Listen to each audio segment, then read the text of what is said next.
What's happening, my beautiful people? My name is Mike LaBelle. Welcome back to the YouTube channel. Today we're looking at skill moves because we want to give you that extra something, that razzle, that dazzle, updated in order top 15 skill moves in FIFA 21. I know it's late, that's why I said updated. I still get questions about effectiveness and what's gonna guarantee you that goodness. And I do want to add, skill moves build year to year. What that means is if you master skills now, that will play a factor into FIFA 22. If you want skill combinations like this video, I'll put that out, the most effective skill combos, how to correlate and coordinate all of your fancy footwork. I've got you covered. And if I missed anything, or you disagree, or you believe the list is on point, perfect, the comment section, open line of discussion. We have back and forth. We waffle with the best. I can't really hold you up. We got 15 different skills to talk about. This is not a tutorial. I've done detailed tutorials on the majority of these skill moves, maybe all of them, on the YouTube channel. I repeat, this video is not designed to showcase how and when to operate these skill moves. I'm just giving you the list of where you should prioritize. Speaking of criteria, effectiveness, usage rates, how frequent, individual skill sets. This is not a combination video, but as an individual skill, the value that it has, and then variations. Can you mix and maneuver these skill moves into your gameplay with high levels of frequency?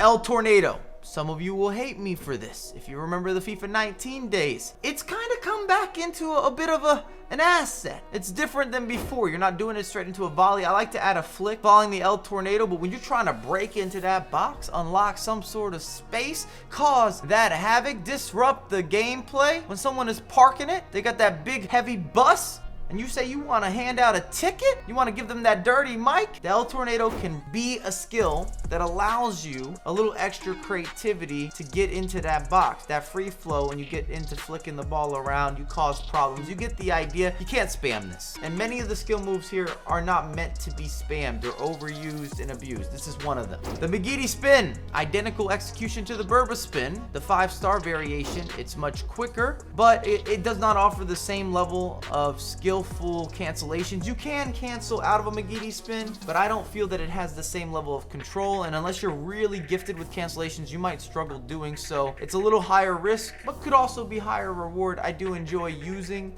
this skill move. It should be in your arsenal. Maybe not in that starting 11, but it's coming off the bench, or you got it hefty, deep in the pockets for the reserves. DRAGBACK, that's correct. Number 13. We have had a stock drop, an absolute fall apart. It's just too slow. It still has levels of effectiveness, hence why it's in the top 15. However, typically when I'm making these types of videos, the DRAGBACK's always in the top 5. It's one of those staple skill moves, and this year it's tough for me. Maybe if you're using the half drag where you don't have the final execution, but the majority of traditional drag backing, it just doesn't open up the space. It doesn't cause a defender to commit, or you're not able to bait them with this skill. It doesn't have the same levels of value. It still has a purpose. It still has a position, and anyone on the virtual pitch can execute the drag back. It's still got positives. I'm not trying to downplay.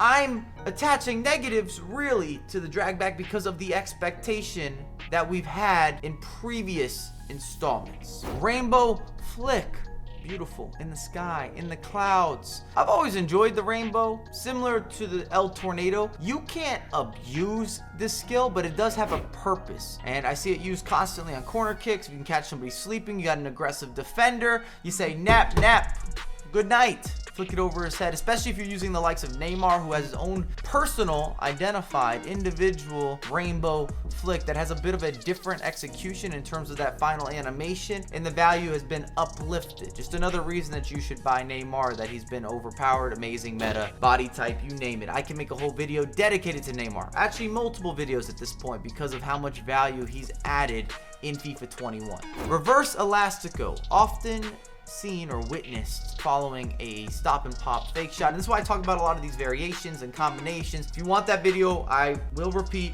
like this video. It tells me it's a priority for you, because a lot of these skills you need to understand a little more of the setup, when to use them, how to use them, or if you want to maximize them at that elite tier, that elite level.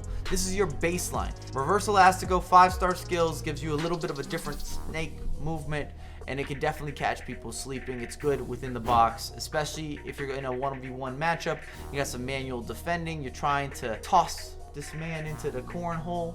Reverse elastic. And next to the reverse, we're gonna have the standard elastico, which gives you a bit of a different movement, a little more aggressive, a little more flamboyant in terms of the execution being relatively similar, but the animation definitely being loud, large, and in charge. And if we were making this video earlier in the year, the elastico was more effective throughout some of the patches, and that's a big reason I wanted to put together this piece of content, is because it's updated, or it's up to date. It is current. And it's in order. It's not just skills that you should learn, but this is my priority of mastering skill moves. That's how I put together this list. Body feints. I could have a bias. Been on the channel a long time. I'm gifted and talented when it comes to body feinting. I never lost this maneuver, this skill combination, the silky smoothness, and you don't see that many body feints in this year's installment. Therefore, when you pull them out, whether you're pulling it back or you're hitting it front facing, side to side, you can throw off your opponent. A lot of folks do not do that well defending body feints. I believe they have so much value, and it's another one of those universal skills, which is typically a theme. The more simple skills have higher usage rates or more effectiveness in general, and more ways of introducing them. The standard roulette, another underrated skill move completely, and this allows you to burst by an opposition. You can put them on your hip. I like to go into a double trouble. One roulette is nice, a secondary even easier on the eyes. Also, if you use the flare roulette, which is not in my list, maybe it should be categorized under the roulette to a certain degree, and that's where you're holding L1 or you're holding LB depending on your platform. Gives you a bit of a fancier roulette. It's not as decisive and as quick moving, but with that being said, it will allow you to add in a different combination. BERBA spin.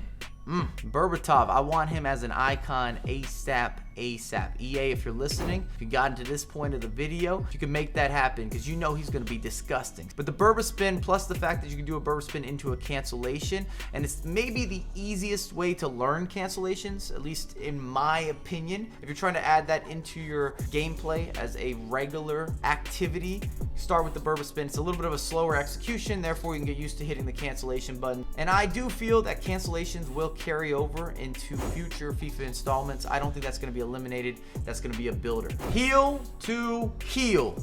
And I'm not talking about with a 3-star skiller. We want the 4-star exclusive ideally. It gives you that extra boost. You can take it around the goalkeeper. You attack space. You can beat AI defending. There's so much value when you really get into analyzing and dissecting the heel to heel. It's a beautiful skill, and it offers you variety. You can do this in the midfield, down the wings, in the final third, and if you need an angle in that 1v1, heel to heel will provide you that window. La Croqueta, and many of you have also mastered the La Croqueta cancel. This move has been pretty dominating since its introduction, FIFA 19, where it was being spammed, and I'm glad that that was reduced heavily. Now you're seeing the stop and the pop fake shot into the La Croqueta. You see it used in that cancellation form. You also see it used randomly to a certain degree, because offensively you know that the defender or the midfielder is often anticipating more of the cancellation, or from a dead ball position or stationary position, the La Croqueta. Therefore, you can start to get really complex with some of your thought process. Remember, when you're playing FIFA, it is a game of checkers or a game of chess. You are playing mind games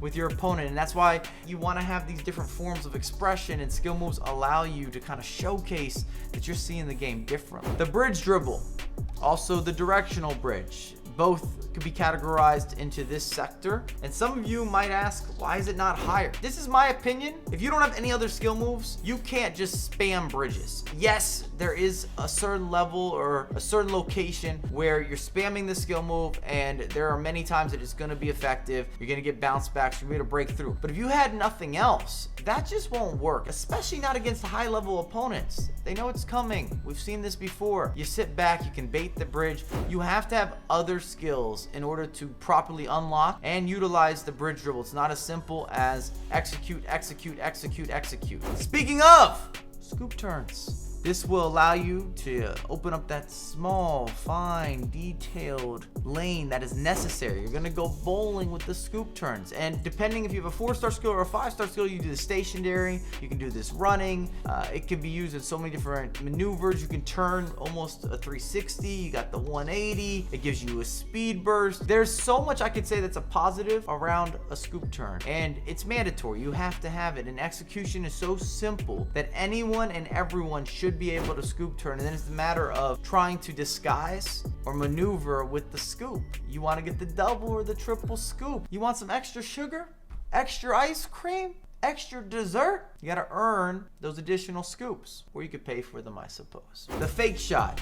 And there are so many variations. You could put the Cruyff turn into this. You have the stop, the pop. You have the fake shot where you don't change and exit direction. You've got the traditional fake shot where you're going left, right, back, and forth. There's just so many different ways that you can utilize and bring the fake shot into your gameplay. And it's also a starter or a staple or an opener in terms of skill combinations. If you want to use the other skills, the fake shot is often involved to some degree in order to incorporate or to reset. And I say reset because you can't use a lot of these skills back to back to back. So if you're looking to start a skill combination, or you want to have a reset or a recycle, you use the fake shot and then you go into another skill. I hope that comes across beautifully as I'm speaking about it. And topping the charts, I've still got the ball roll. Whether you're going into the ball roll scoop turn, for example, when you're looking at an effective skill combination, you just need to re-angle, you need to buy some time, you gotta hold up the play. This has just been one of those skills that every single year I talk about how impactful, how important. Think about how many ball rolls you've used to beat the goalkeeper in a 1v1. It's the most effective and the easiest method in those scenarios, those situations. It allows you to realign if you need to open up your body for a finesse shot,